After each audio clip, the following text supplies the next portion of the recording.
नमामि हृदयस्य लीलाक्षराब्धिसायनं लक्ष्मीसहस्रलीलाभिसेव्यमानं कलानिधिं चतुर्विश्यै षडभिर्विराजते ओषौ पंचदौरदे। प्राणप्रिया रसीश्वर રસાનંદ વલ્લભ અને અસીમ કૃપાથી આ પુષ્ટિસ્થ વૈષ્ણવોનું જીવન ઝરમરનું પ્રકાશન થઈ રહેલું છે. પ્રથમ જોઈએ તો આ કળિયુગની અંદર આજે પણ વલ્લભની અસીમ કૃપા વૈષ્ણવો પર થાય છે અને તેમનું જીવન ચરિત્ર કેવું હોય તે માટે આની અંદર ફક્ત 15 જ વૈષ્ણવોનું જીવન ચરિત્ર આલેખવામાં આવેલું છે. એમાં એક પ્રખર વલ્લભના પ્રિય એવા લાડીલા ભગવતી ચંદુભાઈ છગનભાઈ શાહ દાહોદ નિવાસી, એમનું જન્મસ્થાન દાહોદ. તેમનો જન્મ વૈષ્ણવ પરિવારમાં થયો હતો. તેઓ નિમાવાણિયા હતા. તેમને નાનપણમાં સારું શિક્ષણ મેળવેલું હતું. તેમને ભાઈઓ હતા. એક બહેન હતી. મોટા ભાઈનું નામ જ્ઞાનચંદ હતું, બીજા ભાઈનું નામ લાલચંદ હતું અને છેલ્લા ભાઈનું નામ અમૃતલાલ હતું અને બહેનનું નામ સરસ્વતીબેન હતું.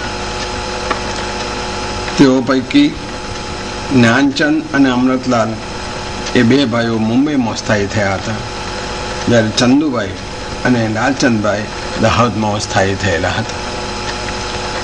તેમને નાનપણથી જ ધોળ કીર્તનનો શોખ હતો, એટલે નાનપણથી મંદિરે જઈને ધોળ કીર્તન કરતા હતા. તેમને 16 વર્ષે દાળમિયાની મિલમાં ગિરધરલાલ શેઠને ત્યાં નામું લખવા માટે નોકરી રહ્યા હતા.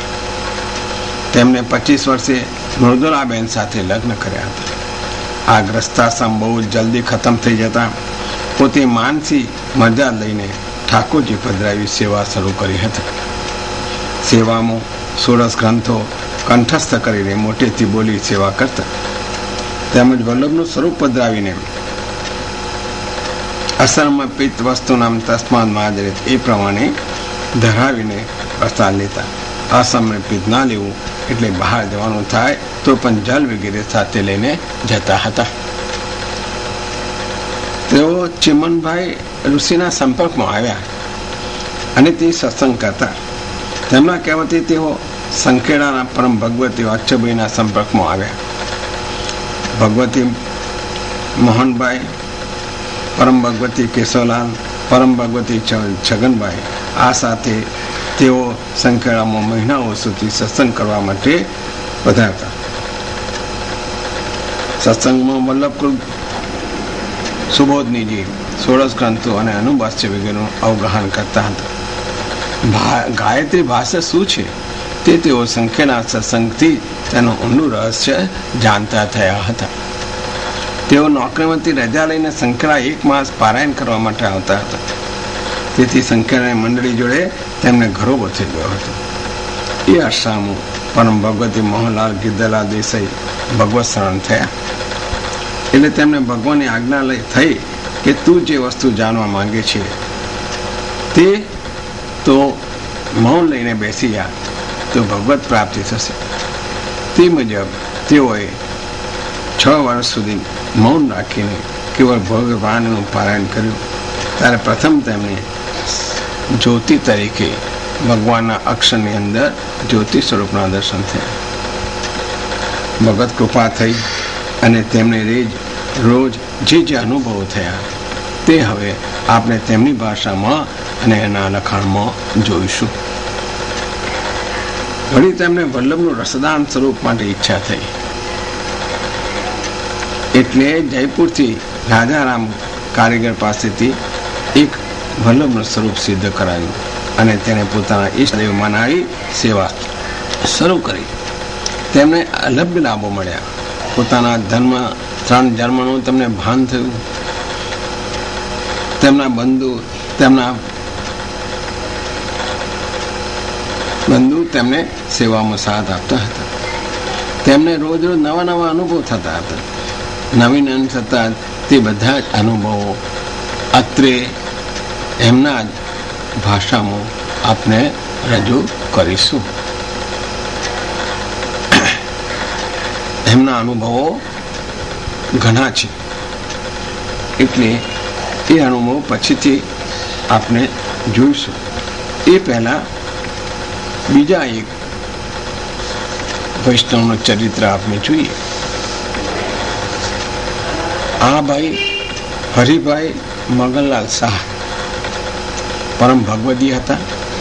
એમનું વતન દાહોદ જ હતું, પંચમહાલ જિલ્લો, ગુજરાત રાજ્ય.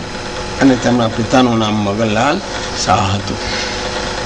હરિભાઈનો જન્મ સંવત 1861 મહાસુદ ચોથના દિવસે 8/2/1905 થયો હતો.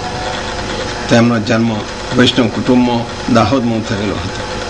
તેમણે પોતાનું બાળપણ પણ દાહોદમાં વિતાવેલું હતું. ઘરમાં વારસામાં વૈષ્ણવના સંસ્કાર મળેલા હોવાથી ભગવત સેવા મળેલી હતી. તેઓ નાનપણથી જ પોતાના ફળિયાના ભાઈઓ સાથે રાતે સત્સંગ કરતા અને 16 ગ્રંથોનું પઠન અને મનન પણ કરતા. બધા વૈષ્ણવોને 16 ગ્રંથ કંઠસ્થ કરાવતા હતા. તેમને સંતાનમાં 3 પુત્રીઓ હતી. બધા ભેગા મળી ભાગવતનું વાંચન કરાવતા હતા. તેવા વખતે યુવા અવસ્થામાં પછીથી ગાંધીજીના સ્વાતંત્ર્ય સંગ્રામમાં તેઓ જોડાયા. પોતે પત્રકાર તરીકે તેમની સાથે ઘણા વર્ષો સુધી કામ કર્યું. તેઓ સ્વતંત્ર સંગ્રામમાં જોડાયા. તે વખતે ગુજરાતના પ્રણેતા શ્રી હેન્દુભાઈ યાજ્ઞિકના સંપર્કમાં આવ્યા. તેઓ સક્રિય કાર્યકર્તા થઈ જીવન વિતાવવા લાગ્યા. તેમને જેલવાસ ભોગવવાનો પ્રસંગ પણ આવ્યો અને સતત સેનાની તરીકે પ્રસિદ્ધિ મેળવી.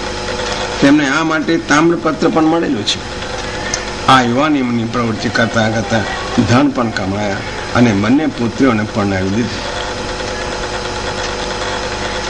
આમ આ બધી પ્રવૃત્તિઓમાં પણ તેમની ધાર્મિક વૃત્તિ ચાલુ જ હતી. તેઓ દાહોદના પરમ ભગવતી ચંદુભાઈના સત્સંગમાં આવ્યા. તેમણે ધાર્મિક પ્રશ્નોમાં છણાવટ પણ કરતા. ચંદુભાઈના સંપર્કથી તેઓ સંકેના પરમ ભગવતી વાત્સભાઈના સંપર્કમાં આવ્યા. તેમણે પ્રશ્ન કર્યો કે મારે ભગવાન જોઈએ છે અને ભક્તિ માર્ગના રસ્તાની ચર્ચા કરી. પછી વલ્લભનો પુષ્ટિ માર્ગ સાચો માર્ગ બતાવશે અને તે વાત તેમના હૃદયમાં ઠરી. તેમના સત્સંગથી વલ્લભ રચિત સુબોધનીનું પારાયણ શરૂ કર્યું. તેઓ 1 મહિનો મૌન રાખીને ભગવતી ચંદુભાઈ જોડે પારાયણ કરતા હતા. વલ્લભ સ્વરૂપની સેવા ચાલુ કરી હતી. ગાયત્રી ભાષામાં બહુ ઊંડો અભ્યાસ કર્યો હતો. શ્રી વલ્લભ સિવાય બીજો કોઈ ભગવત પ્રાપ્તિનો માર્ગ નથી. તેથી તેમનું રૂપ અને નામના સ્વરૂપથી તેઓ આખી જિંદગી ભગવત પારાયણ થઈ પોતે આખી જિંદગી ગુજારી. તેમને જે કંઈ અનુભવો થયા તે પ્રસંગ લઈએ તો પહેલો પ્રસંગ તેમને નીમુબાઈ જમનાદાઈ દેસાઈએ સુબોધનીનો સેટ પધરાવી આપ્યો. એ સુબોધનીનું તેમને 28 વાર પારાયણ કર્યું. આ પારાયણ કરતા કરતા તેમને તેમના પૂર્વજન્મનું જ્ઞાન થયું. ત્યારબાદ પાછલા 2 જન્મનું પણ જ્ઞાન થયું. હું કોણ, ક્યાંથી આવ્યો, શા માટે આવ્યો, મારા આવાગમનું પ્રયોજન શું છે, એ બધા પ્રશ્નોનો જવાબ વલ્લભે પોતે દર્શન દશાની અંદર દર્શન આપીને બતાવ્યું. બીજો પ્રસંગ છે. તેમને ઈચ્છા થઈ કે ભગવાને ગોપીજનોની સાથે રાસલીલા કરી હતી, તો તે લાભ મને ક્યારે મળશે? એના પ્રત્યુત્તરમાં ભગવાને તેનો હસ્ત પકડી આ રાસલીલાના દર્શન કરાવ્યા. વાક એવું બ્રહ્મ, ભગવત વાણી એ ભગવત નામાત્મક સ્વરૂપ જ છે. આના અવતાર દશાની અંદર ભગવાન પ્રત્યક્ષ નથી થતા, પરંતુ તેમનું નામ સ્વરૂપ, અક્ષરાત્મક સ્વરૂપ